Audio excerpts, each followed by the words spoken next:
taught the people we had no choice. I ran a staff meeting, I called everybody together and said, we got to fill out this damn income statement, we got to project a cash flow statement. So I brought the small staff into the room. And all I had was the blank income statement and the blank cash flow statement. And I said, okay, let's go around the room, we're going to fill this out together.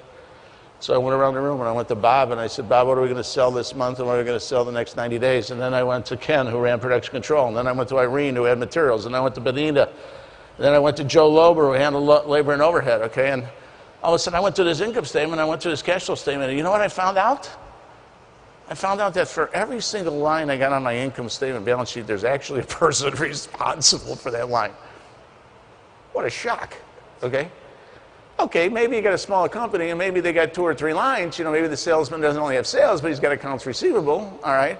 I mean, she set up the deal when they got the account, okay? But I found out that if I had the opportunity to go back to those Venetian monks, I would have said, do me a favor, leave another line where I could put Bob's name and Irene's name and everybody's name.